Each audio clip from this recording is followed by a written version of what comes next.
So guys तपाईहरु यो लेभलदेखि यो पुसअप जो कि तपाईको एक पनि जाँदैन यो लेभलसम्म आउन छ भनेपछि चाहिँ यो भिडियो हेर्नु होला। सो वेलकम छ गाइज मेरो एउटा नयाँ भिडियोमा। अनि यो भिडियो चाहिँ यो प्रपर पुसअप देखिको ह्यान्डस्ट्यान्ड पुसअप सम्मको यो ट्युटोरियल भिडियो हो। यो प्रपर पुरै एउटा फुल भिडियो हो जो कि तपाईहरुले भनिरहनु भएको थियो, जो कि अब आज तपाईहरुको माग पूरा हुन गइरहेको छ। पुसअप देखि ह्यान्डस्ट्यान्ड सम्म कसरी जाने त। सो यो भिडियो चाहिँ त्यहीको बारेमा हो। के तपाई बिगिनर हुनुहुन्छ भने तपाईहरुले एक पुसअप पनि हान्न सक्नु हुँदैन, हो कि नै? हो, त्यो सही कुरा हो। एक पनि पुसअप नहान्ने देखि ह्यान्डस्ट्यान्ड पुसअप सम्म हान्ने गराउनको लागि चाहिँ यो भिडियो मैले तपाईमाझ प्रस्तुत गरेको छु। अब कति पनि ढिला नगरिकन अब यो भिडियो चाहिँ सुरु गरौँ ल। Let's go. सो गाइस यदि तपाईहरु बिगिनर हुनुहुन्छ भने चाहिँ मलाई थाहा छ, पक्कै नै थाहा छ तपाईहरुले चाहिँ एक पुसअप पनि हान्न सक्नुहुन्छ, हो कि नै? हो। त्यसैले पुसअप हान्न खोज्ने जति सक्दो पुसअप ट्राई नगर्ने अन द टाइम। त्यसैले सबभन्दा पहिले चाहिँ सजिलो खाले पुसअप भन्ने त्यसको नाम हो नी पुसअप, जो कि यस्तो देखिने गर्दछ। पुसअप चाहिँ यसरी गर्ने गरिन्छ। जस्ट हेर्नु होला, घरमा प्र्याक्टिस गर्दै गर्नु होला। ट्याक्क नीले ट्याक्क मजाले त्यो छुने, अनि हात चाहिँ यता, अनि छातीको ठ्याक्कै मुनि हात चाहिँ, अनि मुनि माथि, डाउन अप डाउन अप। यदि तपाईले यो नी पुसअप 20 या 30 हान्न सक्नुहुन्छ भने चाहिँ तपाईहरुको चाहिँ पुसअप अनलक भएको हुन्छ, जो कि तपाईले मिनिमम 5 र म्याक्सिमम चाहिँ 8 र 9 हान्न सक्नुहुन्छ, जो कि ठिकै हो, एभरेजै हो। तर त्यो एभरेजमा कहिले पनि खुसी हुनु हुँदैन। त्यसैले आफूले जसरी अपरेट गर्नु पर्ने। अनि त्यसपछि फेरि आयो पुसअपको पाली। पुसअप अनलक भएको हुन्छ नी पुसअपले गर्दा। अनि त्यसपछि पुसअपको पाली। पुसअप मजाले down up down up down up down up. Push-up पनि हामीहरु 20 या 30 हान्न सक्छौं भने चाहिँ हामीहरु चाहिँ अब अर्को ट्राई गर्ने 20 या 30। किनभने चाहिँ 20 या 30 मा चाहिँ आफ्नो ह्यान्ड पावर चाहिँ अपरेट भएको हुन्छ, इन्क्रिज भएको हुन्छ। त्यसैले 20 या 30 हामीले जहिले पनि एबल हुनुपर्छ। अब यसपछि चाहिँ ह्यान्डस्ट्यान्डमा जानको लागि चाहिँ हामीहरुले चाहिँ अब यसपछि डिक्लाइन पुसअप हान्ने गर्दछ। डिक्लाइन पुसअप चाहिँ यस्तो हुने गर्दछ। जस्ट घरमा प्र्याक्टिस गर्दै गर्नु होला। सो गाइज डिक्लाइन पुसअप चाहिँ यस्तो हुने गर्दछ। Just look at me and do at your home. यस्तो डिक्लाइन पुसअप भनेको चाहिँ केही सामानहरुलाई यहाँ माथि राख्ने, त्यो आफैले बेडमा गर्ने। ट्याक्क बेडले खुट्टा चाहिँ सिधै बेडमा, अनि शरीर चाहिँ पुरै मुनि यता डाउन, अनि त्यसपछि चाहिँ हान्न सुरु गर्ने। माथि down up down up down up down up. यदि यो डिक्लाइन पुसअप पनि तपाईहरु 20 या 30 हान्न सक्नुहुन्छ भने चाहिँ जस्ट तपाईहरुको चाहिँ अब के अनलक भएको हुन्छ भन्दाखेरि चाहिँ प्लान्क पुसअप अनलक भएको हुन्छ, जो कि तपाईहरुले कति पनि थाहा नै हुँदैन क्या। त्यस्तो कुरामा अब ध्यानै जाँदैन। त्यसैले हल्का नयाँ र डिफरेन्ट कुराहरु चाहिँ हल्का लर्न गर्दै हल्का आफूले हल्का केही कुरामा नयाँ कुरामा हल्का केही नयाँ कुरामा समेट्दै लगेर जाने हो क्या, जो कि तपाईहरुले चाहिँ गर्दै गर्नुहुन्न। त्यसकारणले तपाईहरुको चाहिँ तपाईहरुको बडी चाहिँ त्यति इन्क्रिज या त्यति डेभलप हुन सकेको हुँदैन।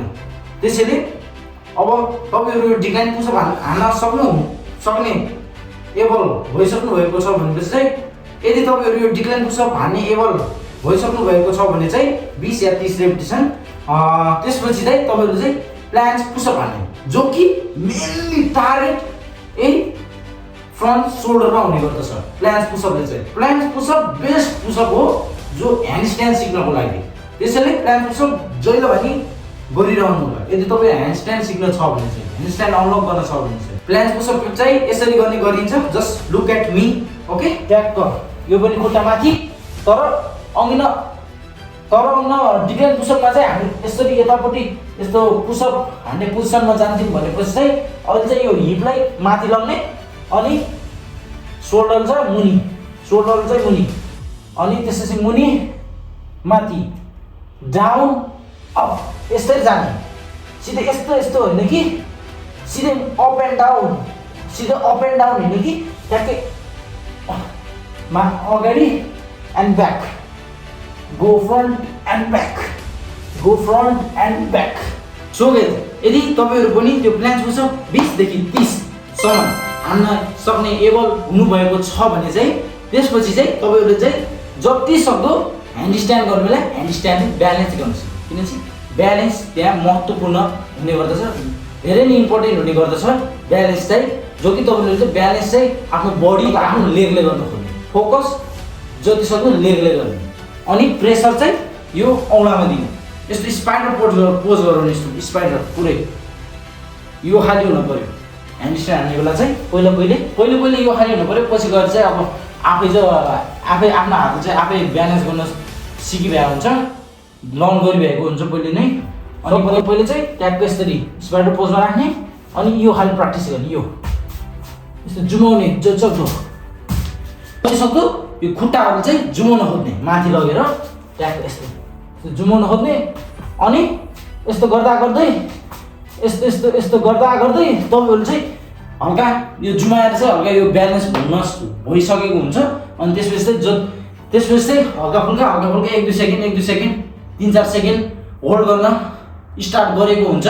अनि त्यही बेलामा चाहिँ के गर्ने भने चाहिँ ट्याक्क यस्तो गर्ने, अनि प्रेसर जब ह्यान्ड स्ट्यान्डमा गइएको हुन्छ त्यही बेलामा प्रेसर चाहिँ पुरै औँलाले दिने, पुरै प्रेसर औँलाले दिने, आफ्नो बडी प्रेसर आफ्नो लेग प्रेसरहरू सब औँलाले दिने।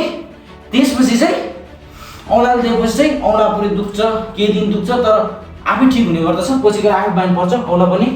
ट्याक्क औँला प्रेसरहरू पुरै फिङ्गरहरूले दिने, ट्याक्क यसरी फिङ्गरहरू यस्तो प्रेसर दिने गर्ने, प्रेसर 1-2 सेकेन्ड होल्ड हुन्छ, फेरि प्रेसर दिने, यस्तो गरेर 1-2 सेकेन्ड होल्ड हुन्छ, फेरि प्रेसर।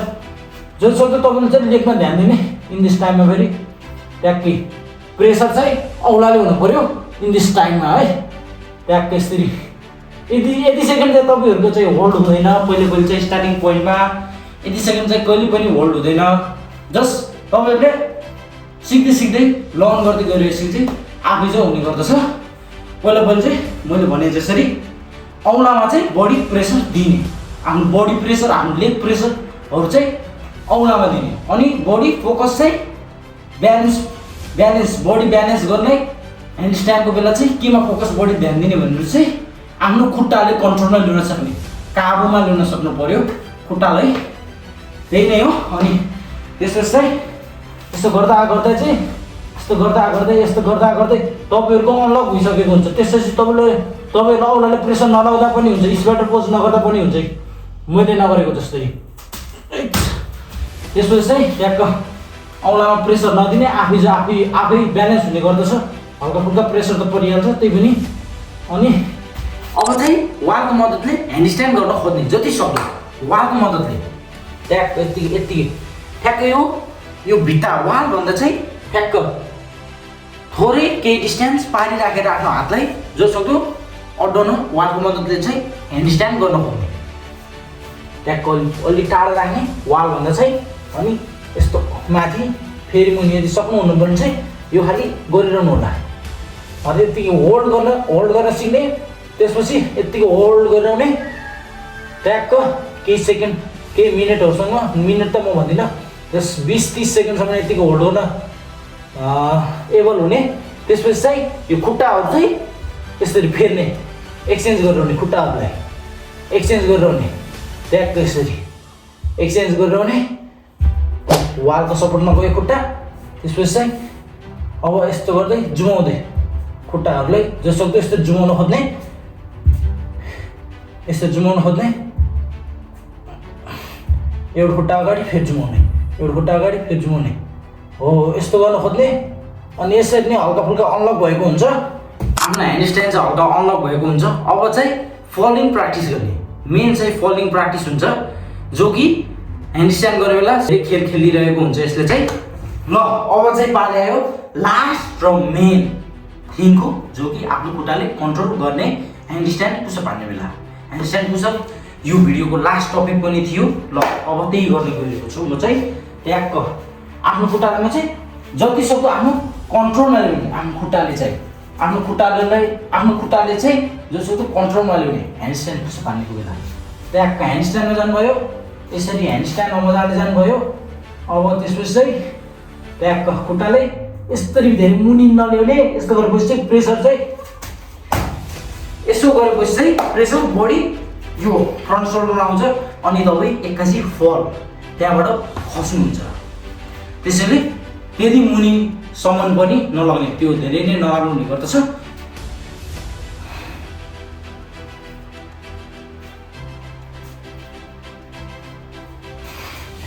तपाईहरुको चाहिँ हो यसरी नै तपाईहरुको ह्यान्डस्ट्यान्ड पुसअप अनलक हुने गर्दछ ल गाइस आजको भिडियो यति नै जस्ट यदि तपाईहरु मेरो च्यानलमा नयाँ हुनुहुन्छ भने सब्स्क्राइब गर्नुस् र मेरो फिटनेस च्यानलमा जोइन हुनुस् ल यो भिडियोलाई चाहिँ जतिसक्दो अन्तिमसम्म हेर्नु भन्नु चाहिँ म आग्रह गर्दछु अनि लाइक पनि गर्नु होला अनि अर्को भिडियो चाहिँ कुन टपिकमा बनाउने कुन टपिक रिलेटेड चाहिँ बनाउने त्यो पनि भन्नु होला कुन के को ट्युटोरियल भिडियो पनि हाल्ने त्यो पनि भन्दै गर्नु होला ल आजको लागि यति नै सब्स्क्राइब गर्दै गर्नु होला यो भिडियोलाई लास्टसम्म हेर्दै गर्नु होला ल बाइ बाइ गाइस अर्को भिडियोमा भेटौँला